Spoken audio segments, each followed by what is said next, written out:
Thank you, Mary Jo. Appreciate it. The last hymn got to me. It's that Wish for Peace. I remember a record that my parents would play. And it was a tune that came out of the World War II era. It's a choral piece. And it was called When the Lights Come On Again All Over the World. And this reminded me of that because it was a wish that the bombing would stop, that the need to have the lights out at night would end. And it just moved me today. I'm glad we can all be here together, honoring our veterans, remembering the sacrifices that have been made, and shouldering each other's burdens without fear. Now, when I was a young man, I discovered that my Christian faith and the very best of science fiction had something in common. They shared a powerful feature. Both pointed out what was wrong in a society in ways that could be quickly understood and sometimes easily accepted. Now, I was around 12 when I stumbled upon a particular show. It had been on since it had come on the air when I was 6 or 7, so I never saw it in its original airings. I was too young. We also didn't have where I saw it, we had to have special technology to do it. And we had it in the form of a portable Sony television that had this mystical knob on one side of it that would get you the UHF channels. Everybody remember when those upper channels were, that was exciting and new. And there was a television channel on there, channel 20, that ran things in syndication. That kept them in business because it was cheap. And that's where I was introduced to this particular show, where people would boldly go. Yes, I was introduced to Star Trek around then. It was a real revelation when I went to a friend's house and they had a color version of the television that would get that, and I saw that everybody was wearing colorful costumes. I was shocked. But I boldly went along with the crew of the Enterprise, going where they hadn't gone before, as they tried to spread peace and dealt with the issues of the day. It's like the widow in the temple in Jerusalem, who Jesus points out. She has also boldly gone. And Jesus points out how different she was from all the people around her. And like the best science fiction, Jesus points out trouble in his society. And he turns his attention first to the most powerful people in the synagogue. And that would be the scribes. And they were members of the church hierarchy who had taken on heirs at this point in time. The whole society had become rather wrapped up in the idea of status. Like, who has the most recent cell phone? The Apple 12. Now you gotta go look. But it had infected the scribes as well, this desire for status, and they were not as concerned about God and about faith as they should have been. They were more interested in themselves and the perks that they received in their office. They would stroll around in long and expensive robes, so you knew exactly who they were. And the robe said, hey, I don't have to do manual labor like the rest of you. I couldn't wear this and do that. So, they expected to be noticed in those long robes, and they expected to be greeted with titles and gestures of honor. And they would head down to the marketplace, because the marketplace was where everybody gathered. This was the place to be. And down there in the marketplace, they could make grand entrances and be greeted with all those honors and titles. And they could do it regularly. They required the best seats in the synagogue and the best seats in the local banquets to be reserved for themselves. I'm guessing they like these seats right up here. They were prone to long prayers in public. They drew a lot of attention to themselves, and they wanted people to be impressed with their abundance of words. I like the fact that you all join hands. It keeps me from falling into that temptation and leaving you in discomfort. But I want you to note that when it comes to Thanksgiving dinner or any particular meal, don't be like the scribes. People don't want their food getting cold in front of them. They will not be appreciative of your many words. And somehow, it's not exactly explained how they were doing what they were doing, but somehow the scribes had found a way in their male-dominated society, in the laws, to exploit the helpless widows amongst them. So they were devouring their homes. Now, what that meant exactly is unclear to us today, but it suggests that they were following the letter of the law, not the spirit of the law.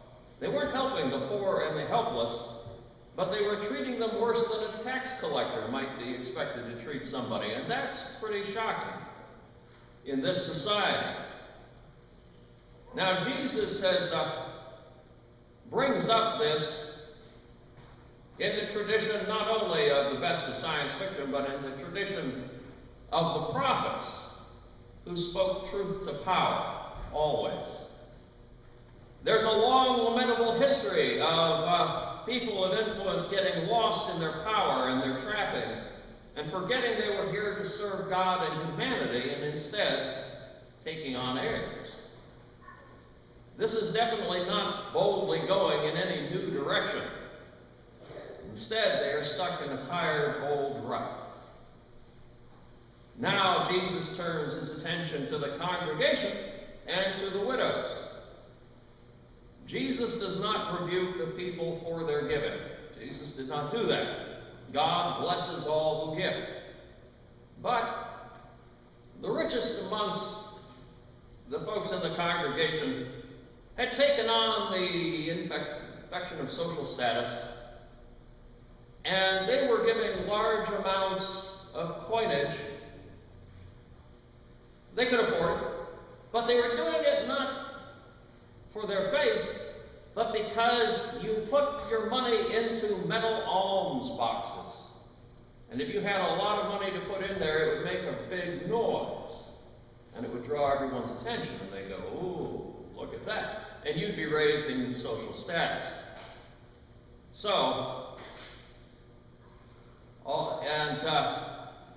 They were acting more like the scribes in the marketplace, or the scribes at a feast who were saying, look at me, be impressed by me. But the widow draws Jesus' attention instead. She boldly goes in great faith, and she places her last 2 coins in the metal alms box, giving them to God, not for notice or acclaim, but humbly, with very little noise, as these were the 2 smallest and lightest coins that were made in Israel. They wouldn't have made a whisper of noise when they were dropped into the alms box. They would have drawn no attention except for Jesus's. And they weren't intended to. That wasn't her point or her purpose. But it was a gift of great value because it was given in faith. She had given her all for the love of God, greatly appreciated by both Jesus and by the residents of heaven. No gift of love is ever too small to count with God. No gift so given ever escapes God's notice, and God is impressed differently than society is impressed. After this, the widow would give the other gifts that she had. She would no longer be able to give coinage, but she would give the gifts of her life, her thoughts, her skill, her devotion, and her creativity to God. All humble gifts, drawing no attention to herself, no accolades from society, but helping others I'm impressing God. The widow's gift truly impressed Jesus and drew God's notice. How do we do the same? Now, when I heard this story growing up, I was very concerned. I thought of the widow putting her last 2 coins in and then going out and starving to death. I was horrified to a young person. But that's not what happened. Because the scribes may follow the letter of the law, but they did it diligently. And the law stated that widows, those who could not fend for themselves in that society, had to be fed. And the temple was required to do it. So she would not starve. She'd given everything out of her poverty, a great gift, a bold gift. We are called to be as bold as she.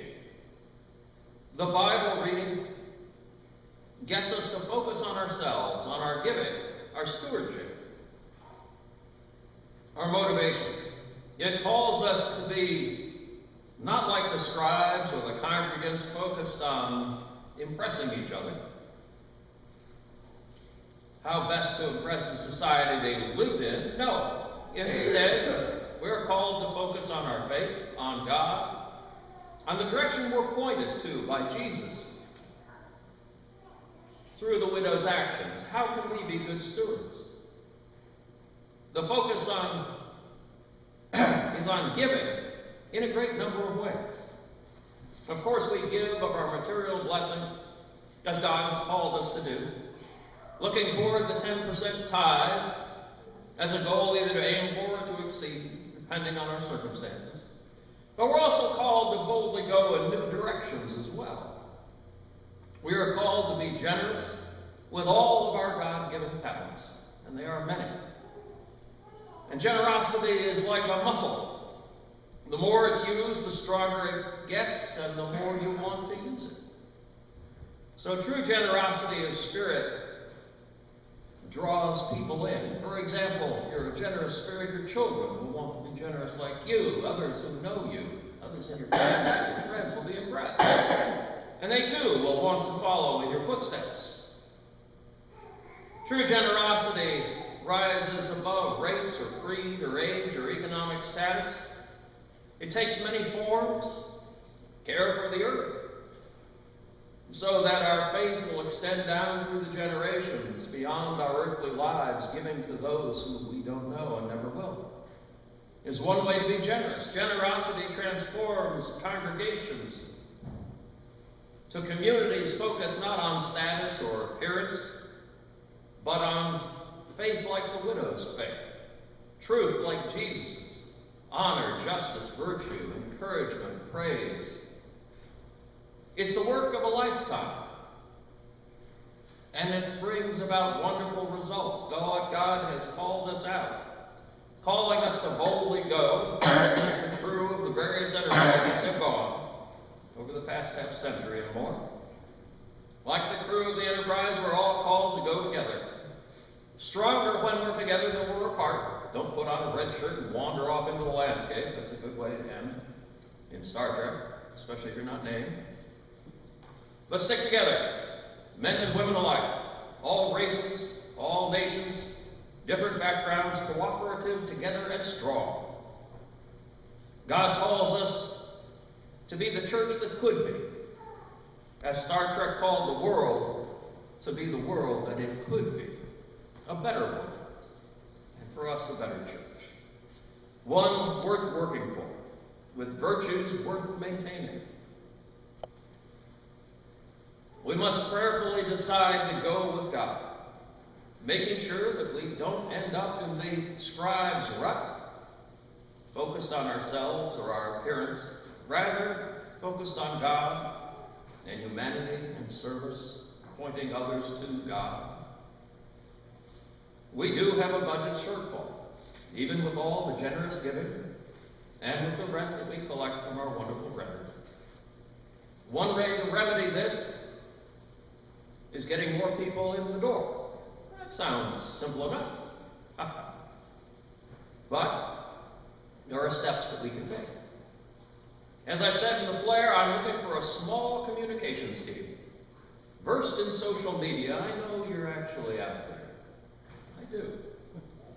Who will follow the guidelines of experts. We don't have to recreate the wheel. We don't have to go into the unknown. To strengthen our invitation through Facebook, through our blog, through our live stream, and by other means.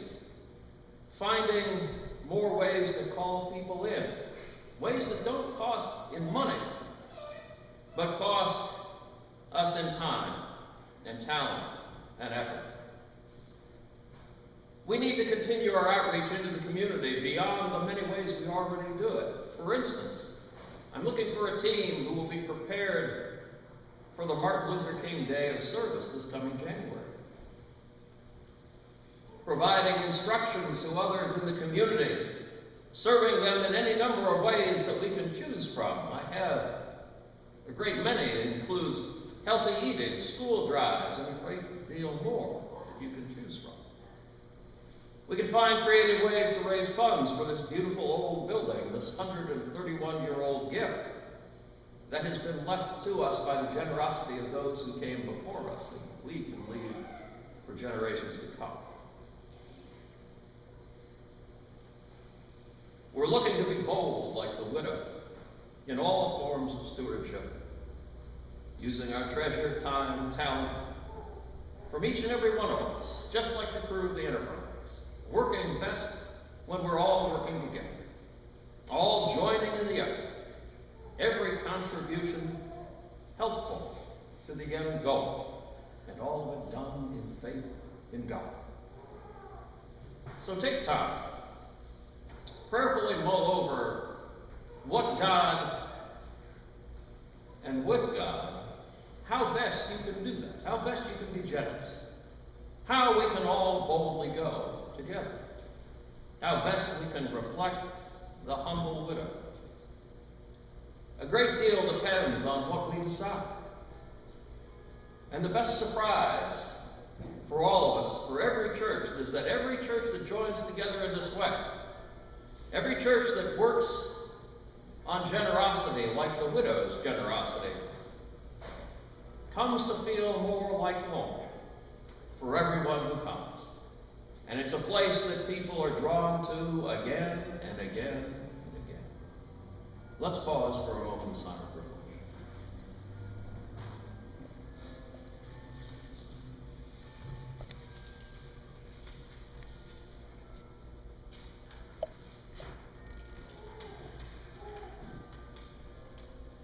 Amen. Please rise.